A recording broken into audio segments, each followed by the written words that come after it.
À Amiens, dans la Somme, au cœur du centre historique, la ZAC cathédrale fait l'objet depuis environ 15 ans de réaménagements qui occasionnent la réalisation d'opérations archéologiques préventives.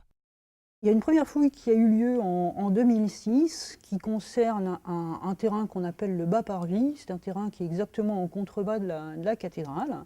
Sont en cours de construction une série d'immeubles à vocation d'habitation sous lesquels ont été prévus une partie de parking souterrain.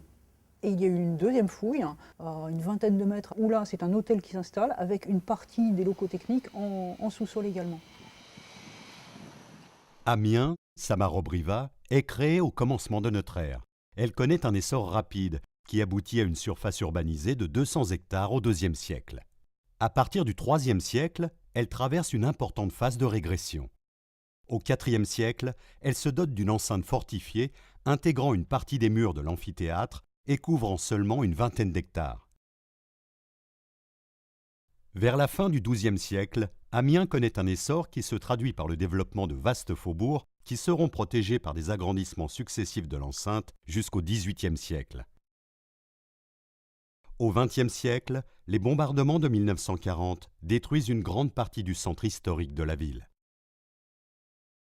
Alors sur le premier secteur, ce qu'on a pu fouiller concernait majoritairement donc la période allant du IVe siècle à 1940. Le rempart du Bas-Empire, un élément structurant de la topographie urbaine à partir du IVe siècle, traversait les deux chantiers. Ce qui a été découvert, ce sont principalement les vestiges du rempart, ce qu'il en restait. Côté Bas-Parvis, il avait été quasiment intégralement démantelé. Tous les matériaux de construction ont été récupérés à l'époque médiévale.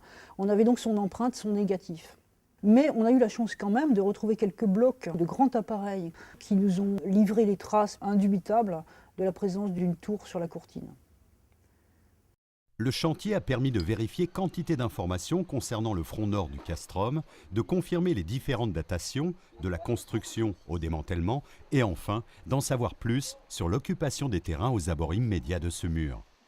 Nous avons eu la bonne surprise sur ces deux chantiers d'avoir des séquences stratigraphiques intéressantes puisqu'elles nous ont livré des vestiges du Haut Moyen-Âge.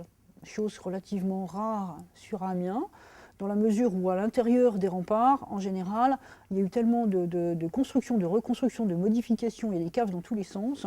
Ce sont des niveaux qui ont beaucoup souffert, qui ont disparu. On en a eu quelques-uns de conservés, dont un petit atelier de bronzier carolingien, loin d'être inintéressant. Nous avons ensuite la période purement médiévale, avec la disparition du rempart quelque part vers la fin du XIIe siècle, et la recolonisation des terrains ainsi libérés et la mise en place progressive de nouveaux îlots d'habitation, d'un parcellaire avec toute son évolution et l'évolution du bâti. Et ça, on peut le suivre donc à partir du XIIIe siècle jusqu'à 1940. Ce rempart n'a pas été démonté d'un seul coup partout de la même façon. Il y a des éléments qui étaient restés en place et qui ont fini de disparaître petit à petit au fur et à mesure des constructions, reconstructions depuis la période médiévale. Ici, les fondations du rempart apparaissent directement sous les caves de l'époque moderne. On a pu travailler sur des terrains où on sait pertinemment qu'on ne pourra jamais remettre les pieds. Et sur des secteurs où absolument plus aucun autre terrain n'est accessible. C'était vraiment des choses à ne pas laisser passer. La profondeur des fouilles s'est limitée à 3 mètres, correspondant au sous-sol des futurs bâtiments. Au-delà se situent les niveaux archéologiques du Haut-Empire. Une fouille effectuée à proximité quelques années plus tôt a révélé un gisement exceptionnel. Sous la nappe phréatique, à l'abri de l'oxygène et des bactéries. L'État a donc imposé des mesures conservatoires de ces niveaux qui constituent aujourd'hui une réserve archéologique. Ça veut dire que si un promoteur décide d'implanter à la place autre chose qui soit plus profond, il y a encore des réserves archéologiques à fouiller, effectivement.